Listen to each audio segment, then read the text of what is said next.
Hello guys, so we're back, ok? Teacher Talking Time. E hoje a gente vai estar aqui no nosso segundo episódio com a minha amiga Tati Severo. E a gente vai conversar hoje. Thank you so much for being here. Thank you. And we're going to talk about her work experience, ok? A gente vai falar um pouquinho da experiência dela de trabalho, porque a Tati tem uma experiência interessante, que foi ensinar inglês. Ela ensinou inglês aqui em Recife, né, em Pernambuco, ela ensinou inglês em Brasília, ela ensinou inglês em Oxford. Então, assim, ela teve públicos diferenciados, né, Tati? Então, assim, acho que isso é uma coisa rica pra vocês, pra gente, na verdade. Eu nunca ensinei inglês fora pra estrangeiros, então é uma área que eu não tateei e acho que seria legal você conversar e compartilhar com a gente. Tá? Ok, so... Aí você pode escolher como você prefere começar. Tateei. Tateei, isso aí, pois é. Foi ótimo. Criando, né, parabéns, vamos lá. Então, eu gostei muito da experiência fora, né? E, assim, a questão dos alunos, realmente, obviamente, se você tem diferenças culturais, você vai ter alunos diferentes, maneiras diferentes de aprendizado e uma porção de coisas. No exterior, eu tive alunos de todo tipo de nacionalidade. Eu lembro que o primeiro grupo que eu tive era um grupo de árabes do exército da Arábia Saudita, né? Então, assim, eu fiquei... E eram só homens, eram 12 homens, nível elementary, mais ou menos. E eu lembro que eu cheguei em pânico, eu falei assim, como é que eu me visto? Todos os estereótipos que vem na tua cabeça, né? E eu fui, né, com turtleneck, toda coberta, nada marcando, cabelo preso, aquela coisa bem séria, né? E na primeira semana, no final da primeira semana, nós já estávamos nos abraçando, rindo. Eles estavam bebendo cerveja, fumando xixa com a gente dividido, né, que é o narguilé. Então, assim, foi super divertido. E a experiência quebra barreiras, quebra todos esses conceitos. E você vê que tipo de... Eu vi quão próximos eles eram, na realidade, aos alunos brasileiros, de certa forma. Mas tem, obviamente, a individualidade de cada um. Então, assim, você tem que ver quais são os tipos de dificuldades que eles vão ter, os interesses, conhecer esse aluno. Se no próprio estado que a gente tem, né, Pernambuco, a gente tem vários sotaques diferentes, várias coisas, imagina no mundo inteiro. Agora, uma coisa interessante que eu queria perguntar pra você. A gente aqui sempre vai ter o recurso português, né? Sim. Então, assim, tipo, tá enrolado o negócio português, Sim. né? A gente sabe que tem métodos e abordagens que ao longo da história, que a gente sabe que teve um método, por exemplo, o Direct Method, era um método que a gente não podia usar o português de jeito nenhum. Era uma que você só podia fazer em inglês. E aí você plantava a bananeira, fazia tudo para poder a criatura entender, e era muito difícil. Eu particularmente acho que você fica limitado, né? E aí o povo fala, Rafa, mas você fala português? Falo quando eu achar que devo. Acho que tem momentos que eu vou passar meia hora plantando bananeira para poder traduzir uma palavra que eu posso simplesmente dar, é isso, e a gente continua a nossa aula. Com certeza, né? Com certeza. E aí, assim, pra gente quebrar esse mito também, tipo, porque muito professor pergunta, qual a porcentagem de português que eu devo falar? E aí a gente tem que analisar, pode falar português? Eu particularmente acho que facilita, sim. Em muitas situações, mas e aí lá? Pois não tinha esse lá recurso. Eu não tinha esse recurso, claro. Mas aí o que a gente tem? Body language, a gente tem a linguagem corporal, a gente tem figuras, a gente tem gestos, tem as expressões faciais, que isso funciona até aqui no Brasil mesmo. Às vezes as pessoas não se entendem e elas fazem fazem uma expressão e a pessoa entende mais do que o que ela estava dizendo, né? Claro. Então isso conta muito. Você utilizar o body language, que era a linguagem natural do ser humano, que foi daí que veio realmente a linguagem falada. Então, primeiro, body language e também a questão de gravuras, de figuras, de coisas que possam ilustrar. Então, isso ajuda muito. E eu não sou contra o uso de português em sala de aula, não. Tem muitas escolas que ainda se agarram a isso. Eu acho que facilita, sim, se for pontuado. Claro que não, né, exageradamente. Mas se for pontuado para uma tradução rápida ou algo que não seja tão relevante à aula, eu acho que não tem problema algum. Só para sanar aquela dúvida ponto e você continuar. Às vezes as pessoas falam muito sobre essa questão da porcentagem de português e inglês. Claro que você não vai começar a sua aula e vai tipo, como é que foi o seu final de semana, tarará, começa a falar um monte de português para depois você, ok, English now. Eu sempre fui contra isso também. Eu acho que nem uma coisa nem outra. Claro que não. Nas escolas que eu trabalhei, você também, eu sempre falava em inglês com os meus alunos. O tempo inteiro. Mesmo que ele respondesse em inglês ou em português, mas eu falava sempre em inglês. Sim.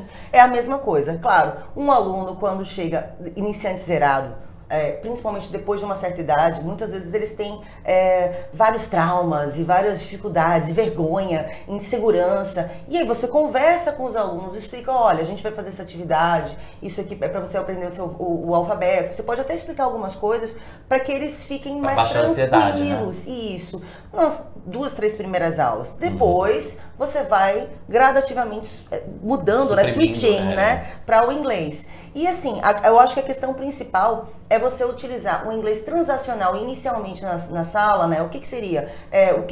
Eu preciso ir no banheiro, instruções, coisas assim básicas, para que eles já saibam, já estejam bem familiarizados com esse linguajar de sala, para que não seja um trigger, né? Um estopim para voltar para o português. Porque muitas vezes você está com um aluno que já é pré-intermediário, mas ele para pedir para ir para o banheiro, ele fala em português. Né? Isso não tem lógica. Então era para estar ele falando inglês o tempo todo, principalmente inglês transacional. Acho que é muito do tato do professor, assim, de Sim. você, assim, eu tinha alguns momentos que eu permitia, eu falava, mas tinha situações assim que eu fazia aquela velha brincadeirinha, sorry, né, que todo mundo faz, e assim, tipo, de fato, ignorar até, sabe, porque eu sabia que ele não tinha condições de falar aquilo que ele estava querendo em inglês, ou pelo menos ele poderia tentar. Isso, meus alunos mesmo, que sempre esqueciam lápis, essas coisas, eles diziam, teacher, me empresta um lápis. Eu disse assim, sorry, I don't get you. What do you mean? I was like, can you rephrase that? And I was like, oh, may I have a pencil, please? And then eu daria o lápis. Então, assim, eu acho que se você utilizar isso, vai fazer com que o sistema cognitivo dele fique focado no inglês. Pelo menos naquele tempinho que a gente tem ali de sala de aula. Eu acho que e no dia a dia é curto, né? Essa questão do sistema cognitivo que você falou é muito importante. Assim, a gente pode até depois tocar nisso mais pra frente, mas é você tentar fazer daquela 1 hora que você tem com o seu aluno, de que ele consiga treinar o cérebro dele para aquele momento ser um momento de imersão. E é um uso, principalmente o transacional em sala de aula, é uma coisa tão importante porque assim, é um uso prático, é o uso verdadeiro da língua. Ele precisa daquilo, ele está precisando do lápis na hora. Sem ter nenhuma brincadeirinha, sem ter exato, é uma necessidade de comunicação real. Né? Eu preciso ir no banheiro, eu preciso beber um copo d'água, eu preciso atender um telefone. Então todas essas coisas são reais, são situações reais.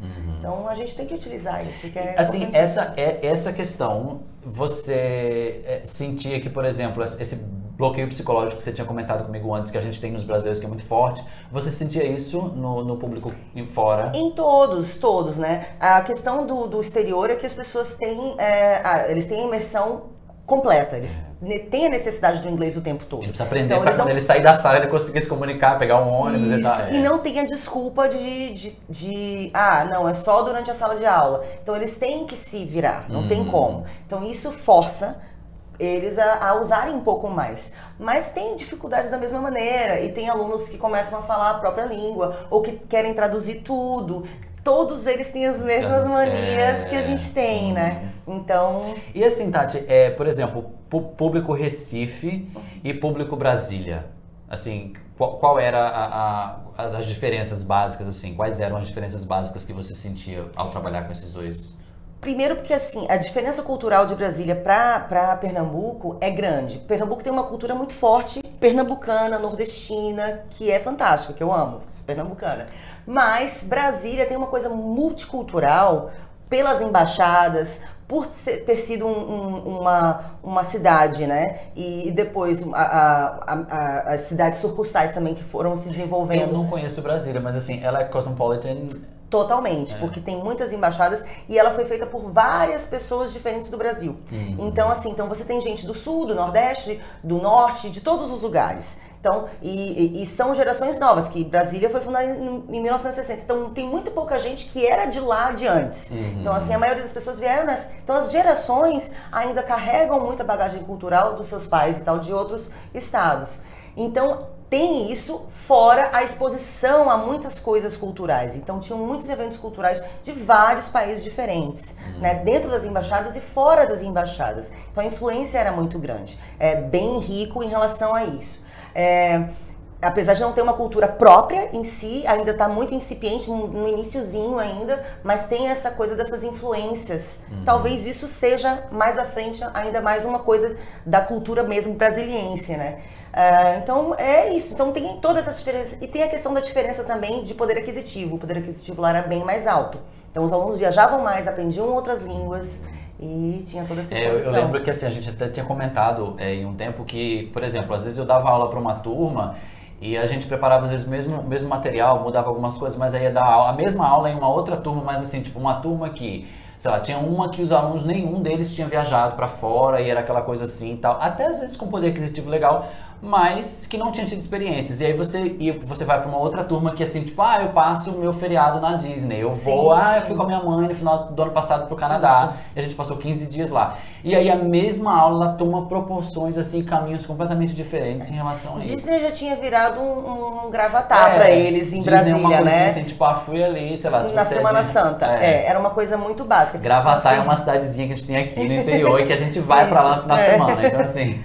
É bem interiorano, assim, é bem gostoso, assim, mas pra passar final de semana é uma coisa pertinho, de 1 hora de viagem. Mas então, eles tinham essa facilidade de se expor a milhares de coisas. Então eu chegava assim, e aí, como é que foi o feriadão? Então, um tinha ido pro Canadá, o outro tinha ido pra Austrália, o outro tinha ido pra... Então, e eles já tinham viajado pra vários lugares. E inglês não era a única língua que eles estavam aprendendo. Então, a bagagem cultural era bem mais vasta. Acho que até pra você trabalhar cognitivamente com essa pessoa, assim... Era bem mais challenging pra mim também, porque eles tinham um conhecimento muito maior, né? Então, isso era fantástico, assim, eu aprendi muito, aprendi bastante, e assim, e adorei minha experiência lá. Como eu também adoro minha experiência aqui, que também tem outras bagagens. Desafio. Aquelas coisas, porque se você pensar, Recife mesmo, você pega o público a Grande Recife, né? O público de Candeias Piedade é diferente do público de Boa Viagem, que é diferente do público de Casa Forte, que é diferente do público de Olinda. Tem linguajares diferentes, estilos de vida diferentes, maneiras de pensar diferentes, e são na mesma cidade. Então imagina, assim, praticamente a mesma cidade. Imagina, então, quando você tem essa exposição fora. Eu acho isso fantástico. É bem enriquecedor, né? Pra gente como professor, acho que uma das coisas mais fantásticas que a gente tem na nossa carreira é da gente poder passar por várias áreas, a gente ter contato com várias pessoas e aprender, e acho que tudo sempre é um desafio, né? And speaking of challenges, for you as a teacher, what do you think were like, okay, this was a real challenge for me, like this was the biggest challenge ever? Well, as I said, teaching that group of Saudi Arabian army men, it was challenging at first, but then I thought it was like one of the most endearing experiences I could have ever had. Teaching in Brasilia as well, because I had to teach inside ministries, so specific areas, and that was also challenging and fantastic. And now I'm looking forward to challenges in the future now, But I mean, like the challenge, I think like I had many challenges. I think every day is a challenge because you get to know different people every day, and your students are, you know, a Pandora box. They can come up with many different things. Really? Yes.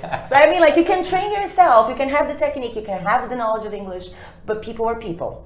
So no matter like where they are, where they're from. And exactly, and then you end up getting to know them better, and that is a mystery. Like, it is a fantastic experience that you can have to actually, you know, dive into someone else's universe and help them to communicate their ideas. Wow. Because you have to put yourself on their shoes and know what they need to be able to teach them how to. I like when you're saying that, I remember that I had a group, and if I'm not mistaken, they were yours before, and then I don't remember exactly like how old they were, but I think they were like 10 or 11, and they were like the group. Okay, nobody wants to teach them. Like everybody was so scared of them, and then you taught them, and then I was like, oh my god, it's like hard to handle. Yes, they're gonna be mine now. And then when I got to the room, like the very first day, one of the guys just stood up and he puts down his pants and he goes like, okay, I'm ready. And I was like, and everybody was just looking at me and they were like, okay, what is he going to do now? And I was like, okay, so can you just like put your pants up and take a seat? Like, but he's naked. And I was like, yeah, but what's the matter? And then like, it was just totally ignored it. So then you wanted to call attention. What the hell is this guy doing? This kind of things we have all the time. It's true. But I think like one of the things that you should do in class, it's not lose your cool. Like, you know, keeping your cool and not letting the ones who actually wants to call attention or be a challenge to teachers. Because some students want to try to test, you know, if the teachers actually do know what they're talking about and so on. And teachers are not supposed to, we are not, you know, an encyclopedia. And we are not dictionaries either. So nowadays, with all the technology, you can search things or even make them search things on Google and find out the meaning of a word or something like that. You're supposed to know what you're teaching, but not what you're teaching on that day. Yeah. But not the whole knowledge of English language, because even native speakers don't know everything. You know, we do not know all the words in the dictionary. Do you? I mean, like seriously, exactly. Yeah. Or all the grammar rules, you know, on the top of my head. It takes time.